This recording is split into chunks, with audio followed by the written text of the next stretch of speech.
We currently watch the world's growing demand for electricity. While the OECD forecast is to grow for 30% electricity demand by 2050, the non-OECD countries expect a greater than 50% increase in electricity demand, driven largely by population. 6 billion people on Earth today, 9 billion people by 2050, with higher birth rates in the non-OECD countries. And so we recognize there's an insatiable demand for electricity, and there's an understandable interest in building nuclear power plants. There is a great deal of attention right now on how controls should be implemented for the deployment overseas of nuclear technology. Scott made the point that it is incredibly important that the United States be at the table and be participating in those discussions as these new international regimes are put together, because in all likelihood there does need to be new attention put to this matter. So with the situation with Iran really is something I can't comment on, particularly the way you phrased the question for the administration's perspective. But I can tell you there are situations in which new countries can successfully commit to institutional controls and technological controls to ensure that they can peacefully deploy nuclear energy. We see that with the United Arab Emirates, for example, which has agreed to very strict controls on the use of nuclear technology and has done so in a way that we think can ensure that it's not a proliferation threat. So it's a case-by-case basis, and the administration will have to speak for itself on the Iran situation, sir. Senator, I might add that I think the fact he could say that suggests that he's investing a tremendous amount of faith, if not wish fulfillment, in the green tech revolution, the belief that somehow wind and solar can solve our problems as long as a smart grid. That just isn't going to happen anytime soon. And I think it indicates he really needs to grapple with this issue that's being brought up by this committee, is what is at stake in an American nuclear renaissance. I think he doesn't understand that, and he needs to be educated, and that's why I congratulate this committee for pushing forward on that. Well, the message that the administration seems to be sending with the zeroing out of yucca and the requirement that we have a place to store before we can jumpstart our own industry is real conflicting. It sends two different messages, obviously. And how can we jumpstart our own nuclear power energy business if we don't have a storage facility and we have a law that requires a storage facility?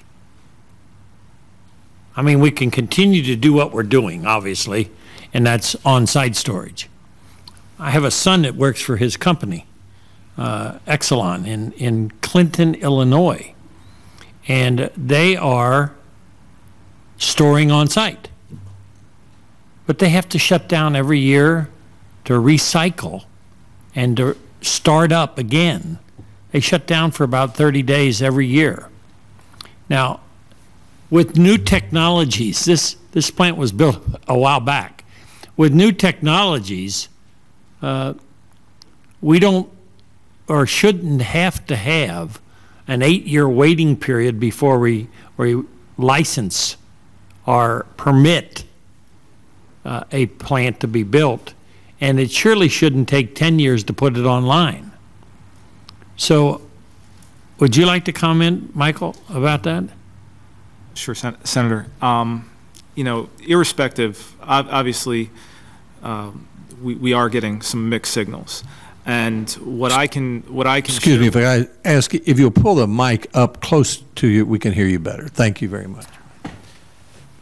What I can share with you is the perspective that some of members of my organization shared with me recently, is that many of them are looking at opportunities abroad because of they're not sure which way we're going to fall in this country. But if we fall one way, we're going to fall away from the table and have a voice in how it is developed and the safety of which.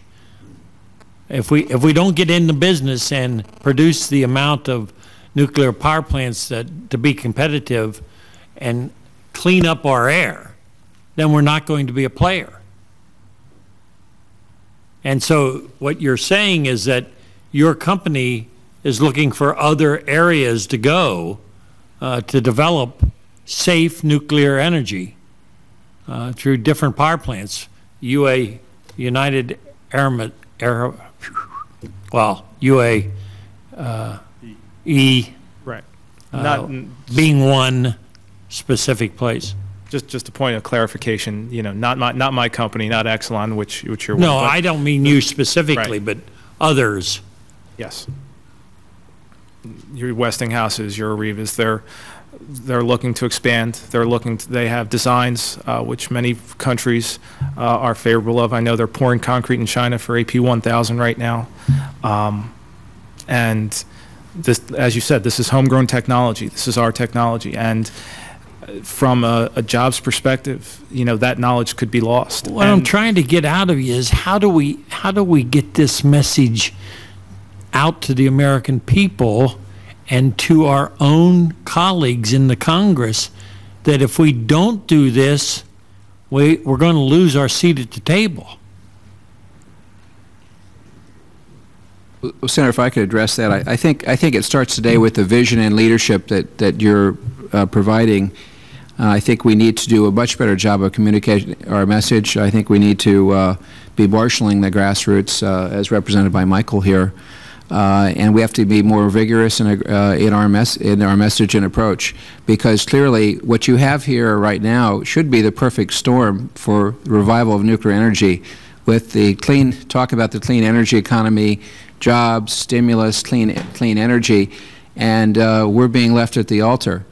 And the fact of the matter is that if we do not move forward aggressively, that those jobs, that those 400 new power plants around the world, we're not going to be part of that. And when it's a ripple effect, it's hard to it weakens the non-proliferation regime when the U.S. They look at us and say they aren't recycling. They're canceling the repository. They don't have a way of storing. No agreement on centralized storage. They're only moving forward with a handful of reactors.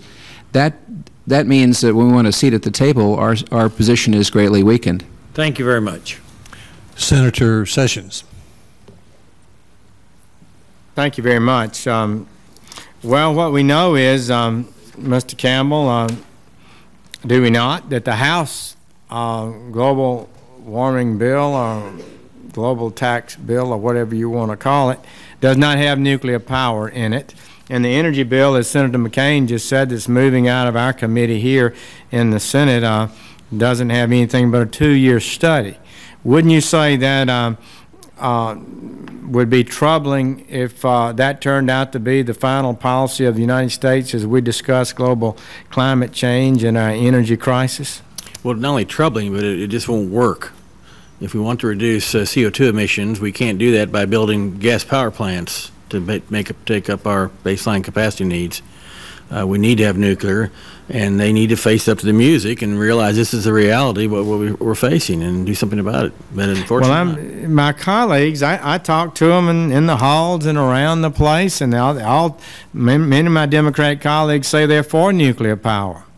Some quite openly and aggressively, but that's not in the legislation. And the president's not pushing it. And I met Dr. Chu. I know probably all of our members did before he was confirmed. And he's a nuclear physicist himself. I thought he was for it. But we see nothing that really moves us forward. So this is, it's not the language that's troubling me. It's a lack of action. And I just am really baffled by the fact that we are moving forward at this time of great national interest in low-cost clean energy, and we are walking away past the most logical option. What would be, which is one thing, Mr. Campbell, I believe you testified there are 44 plants starting around the world under construction today? I think it was David. Or is that Mr. Blee? 44? Or outside the United States. There outside are 44, the United States? Yeah, 44 outside the United States, one here at home. Well, the one at Watts Bar is basically a completion of a plant that was got at least initial licensing for earlier, and as the one at Browns Ferry. I originally had 0, but then I talked to a very articulate guy from TVA, and then he reminded me that the senator from Tennessee was here, so I changed it to 1. Well, I'll just note that they completed the one in Alabama first, on time, on budget. They projected initially it would pay for itself in 10 years. Then about the time it was completed, they projected it would pay for itself in 5 years. And I'm told now that with the price of energy have gone up and other things, they expect it to pay for its investment in 3 years. And this is a stunning thing. Now, this was a plant that cost less because it had already been built, but the economic potential for the ratepayers, the American public, is huge here. That's one of the things that worries me. I'll pass, Mr. Chairman. Thank you. Thank you. Senator Thune? Thank you, Mr. Chairman. I am just constantly mystified by this issue because, as the senator from Alabama said, everybody professes to be for nuclear power. I mean, politicians, it doesn't matter where you go, we're for nuclear power. Until it comes time to actually draft policy that would incorporate nuclear power, then all of a sudden people are running for tall grass. I mean, it's you know, how can you have a renewable electricity standard without including the cleanest, greenest, most renewable form of energy that there is? And yet every time we have a debate about energy policy here in the Congress, you cannot find that provision or any inclusion of nuclear energy as part of a renewable electricity standard. Now, the chairman and I have an ongoing dialogue about other forms of renewable energy, and everybody knows I come from wind and sun country, and we want all those included in there. But the fact of the matter is, you can't get anywhere close to 15 or 20 or 25% renewable unless you start bringing nuclear into the equation. It is. I mean, this is a form of insanity, and it's as a matter of public policy that we aren't including this. And so, obviously, that it's the same old thing that when it comes to politicians, you have to measure them by their actions, not their words. But I do have there is a question in here somewhere, and I wanted to ask, I guess, Mr. Campbell and others, if you care to comment, but there's been an argument made that the high construction costs may pose the most serious barrier to additional nuclear power production. I'm interested in knowing how the nuclear power industry is addressing that issue and how Congress or the Nuclear Regulatory Commission might help the industry adapt to some of those higher construction costs. I'll just speak briefly about that because Alex will be more familiar with the facts, but clearly they're expensive, and the market, the cap or the capitalization of most of our utilities is not large enough to finance a $6 to $7 billion facility, or at least it's very difficult to do so without loan guarantees. There's the possibility that the Japanese, among others, may actually bring foreign loan guarantees to play, which could help us as well. But with that comes Japanese reactors, which are also American reactors, so it shouldn't be a problem there. But the biggest problem we have is, unlike Japan, where you have huge utilities with huge market capitalizations and a lot of money, our utilities don't have that kind of capital, and so they need some help. And we're not in the loan guarantee program. We're not asking for a subsidy. We're just simply asking for some loan protection, and which will probably be paid back, I suspect. Alex? Senator, if I can say, the challenge for an entity looking to construct a nuclear plant is structural, in that the facility has very high capital costs compared to other sources of electricity. On the other hand, it has very low operating costs, and so once that facility comes online, the economics are really tremendous. As Senator Sessions said, a nuclear plant operates, the current fleet operates at 91% of capacity. So we start them up, we run them for 18 months, we shut them down for a 30-day or less refueling period, they come back online, they run at 100% for another 18 months. It's why for 7 years in a row now, the incremental cost of electricity generation off a nuclear plant is the lowest source of lowest cost electricity generation in the United States for 7 years running. But we really do have to struggle with this challenge of the high capital costs. The utilities, as Mr. Campbell referred to, have a market capitalization of between $9 and $35 billion. I didn't check the markets today, but that's in the general range of utilities. And so if they're looking to build nuclear plants, and remember that frequently they're trying to achieve economies of scale, so they're not just building one plant, but as they enter into the construction of the first plant, they will follow it on with a second plant built at the same site. So in many cases, they're looking at $12 to $15 billion investments, and you can understand the impact on that of a utility with a market capitalization of $9 to $35 billion. It's not like Electricité de France with a market capitalization of $200 billion in France. And so we need to find structural ways of addressing this challenge. One of the most important is when a state public utilities commission or a state legislature provides construction work in progress. What that enables is for the utility to recover from ratepayers some of the costs of construction as the construction is undertaken. It in effect allows them to begin paying off their debt faster. That's why in my prepared statement I said it's like making a larger down payment on your home. It reduces your monthly payments. It also reduces your interest charges over the life of the mortgage in the case of the house, or the life of the debt on the nuclear power plant. There are other ways of doing it. A loan guarantee provides the same assistance in reducing interest costs. But there is risk associated with financing these first mover nuclear plants as we demonstrate that they can be built on cost and on schedule. And there's a risk premium that's associated with that in the marketplace. The extent to which we can get a loan guarantee from DOE enables us to drive down those financing costs, and financing is a very large portion of the cost of the nuclear power plant. There are other issues that can help. It would help to have an investment tax credit for the construction of new nuclear plants. Similarly, in construction, in tax space, it would help to have manufacturing tax credit for the components that are going to go into those plants, to reduce those components. Also, frankly, we talk about 44 nuclear plants built around the world. It concerns some of us that a large part of the nuclear manufacturing infrastructure has shifted offshore. The world is going to build new nuclear power plants. The real question for us is, where are those components going to come from? We'd like to see as much of that built in the United States as possible. And so the extent to which we can create incentives for that manufacturing to be here rather than overseas, we think reduces the uncertainty associated with that material being available, but also it's good for U.S. competitiveness and U.S. jobs. So there are issues like that that can address the structural challenges, but we have to recognize that nuclear plants are expensive. Once you have one, though, it's a tremendous opportunity. If we end up with an electricity standard, and let's say, just for example, hypothetically, that nuclear were included in that, what kind of investment would we see? I mean, would it happen quickly? Do you see a lot of investment moving into, I know you've got to go through the process and all the permitting and everything else that goes with it. What would be your expectation in terms of the impact of those? Senator, I have not seen an analysis of the economic impact of including nuclear in any one of the particular RES proposals. I'm sure that a lot of it would depend upon what the RES requirements were, whether it was 25%, 20%, or 15%. I'd be glad to get an analysis of that and get it back to you. Thank you, Mr. Chairman. Thanks, Senator Thune. I began the hearing by suggesting that if climate change is the inconvenient problem of the day, then nuclear power is the inconvenient answer.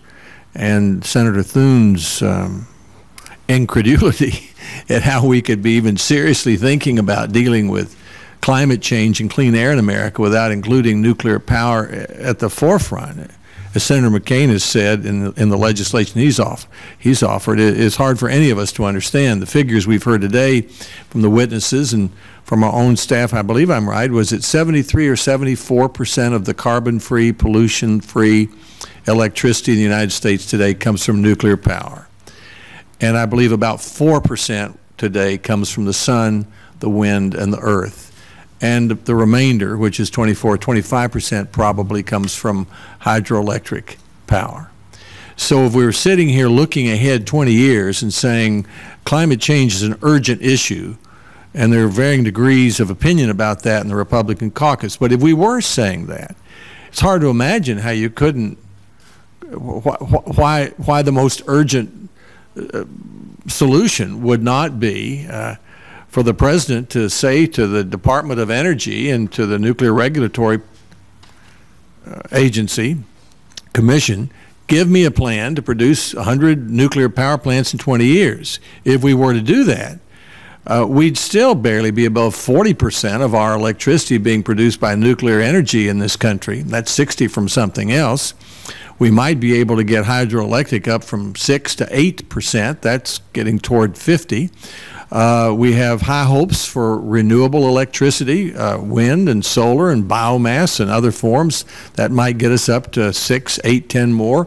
But then we'd really be talking about a clean energy economy, but without it, without nuclear power, as one witness said, we'd get to 20 years from now, we'd have no nuclear power or nearly or not very much nuclear power, and we'd have zero chance of dealing with clean air, climate change, low-cost electricity, reliable electricity, all these things that we talk about.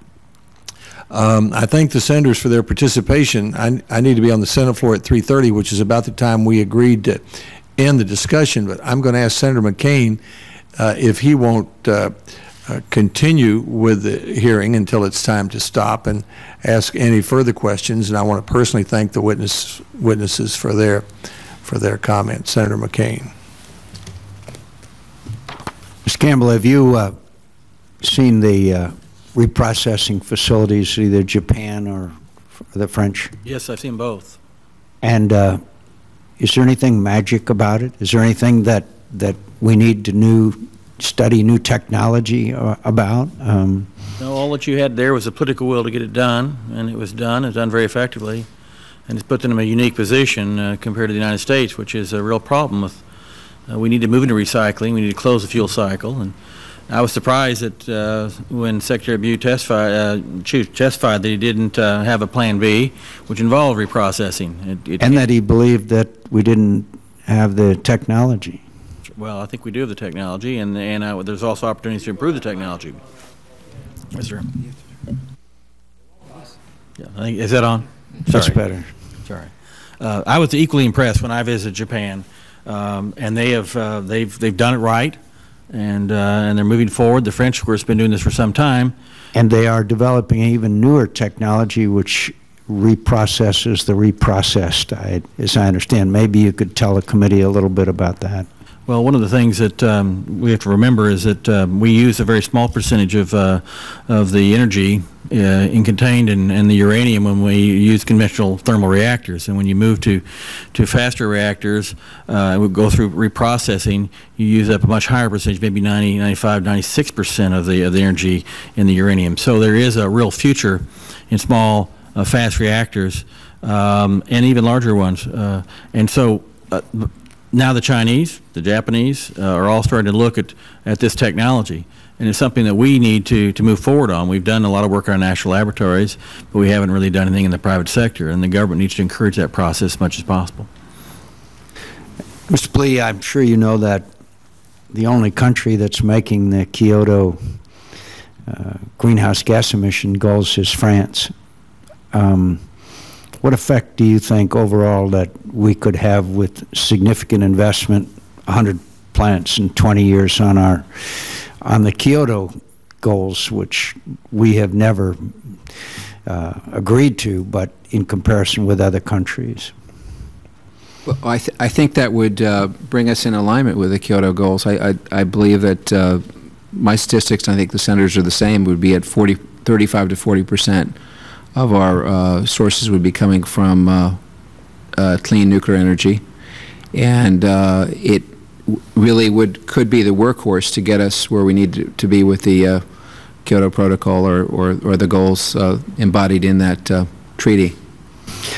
Well, all of you in your own way is helping inform public opinion. To me, this is almost a PR situation. I don't think Americans are aware of the potential associated with nuclear power. And I think they remember Chernobyl and 3 Mile Island and seeing movies that predict apocalyptic consequences of nuclear power. And so I thank you for your efforts, and we just have to make a much greater effort to convince this administration that the future energy needs, the independence, absolute compelling requirement for independence on foreign oil, which cost of which, as I mentioned earlier, is now, I believe, over $70 a barrel, and all of those lead us down the path to nuclear power. And why we are unable to convince the administration of that is especially people who are Nobel Prize winners, a lot smarter than I am,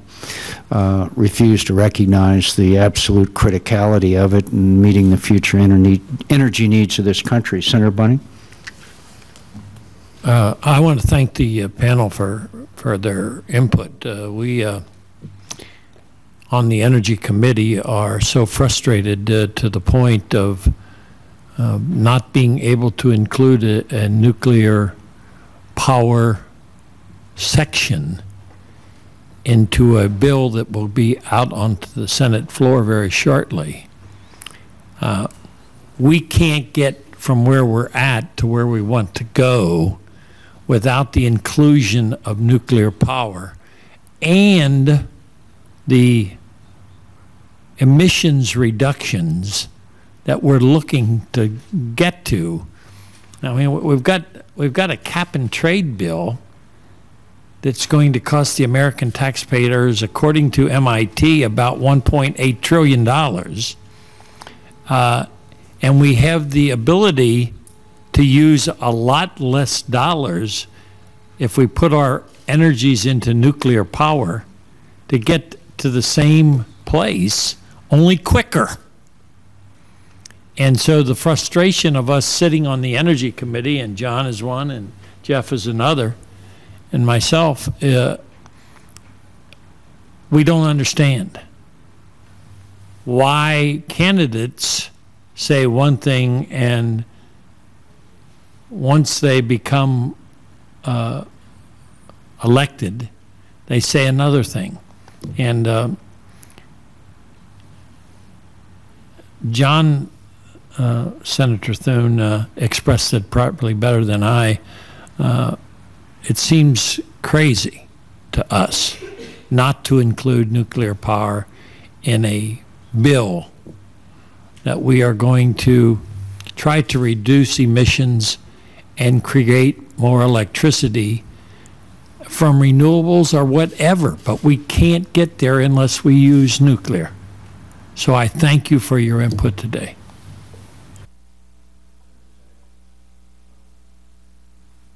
Mr. Flint, the nuclear industry support reprocessing and recycling of waste? Yes, sir. We've suggested it needs to be part of an integrated strategy for dealing with used fuel. Just to follow up on Senator McCain's questions, and maybe you're as good, you're the one to ask. Tell us about the nuclear fuel, when it's recycled, the difference in its toxicity and size as opposed to what it's like if you do not recycle it and you have to store it. Senator, there are many different ways of addressing that question, but fundamentally, when uranium fuel goes through a reactor one time, a very small percent, less than 5% of that uranium is consumed as it produces energy. When the French recycle their used fuel, in an aqueous dissolution process, they dissolve it in acid. You still have to pull that up a little closer. They separate that used fuel into three elements: a plutonium, a uranium, and another actinide stream. They later recombine uranium and plutonium to create mixed oxide fuel, which goes back into the reactors.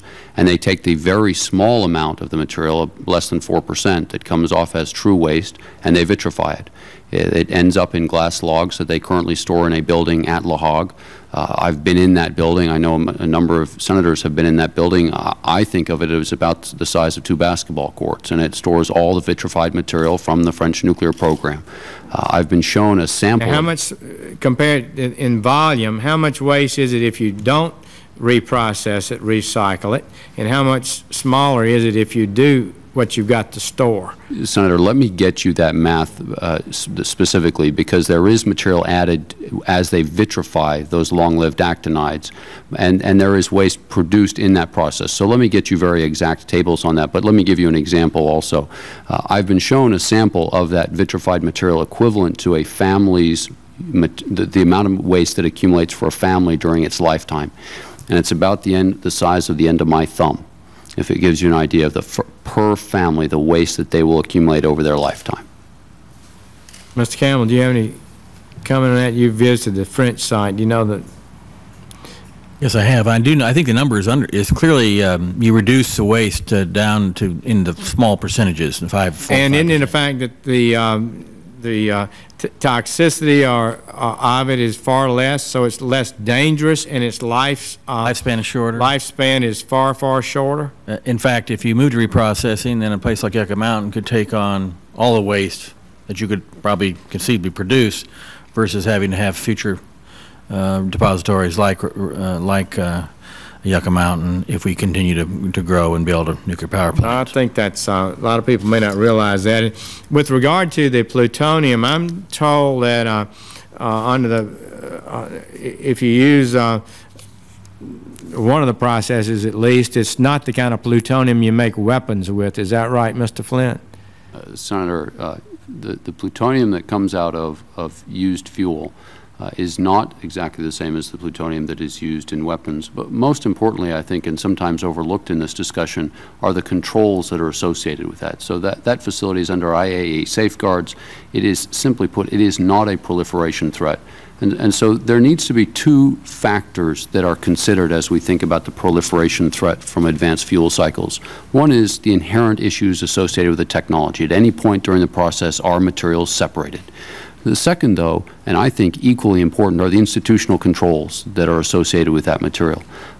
My view, and I think the view of those experts who look at it, is that the recycling facilities in France, Japan, and Great Britain are not proliferation threats. I certainly would contend that if a reprocessing facility was built in the United States, it would not be a proliferation threat. We have weapons material. It's separate. It's stored in facilities at DOE facilities around the country. There's no conceivable way in which reprocessing facilities adequately safeguard under their international control represent a proliferation threat.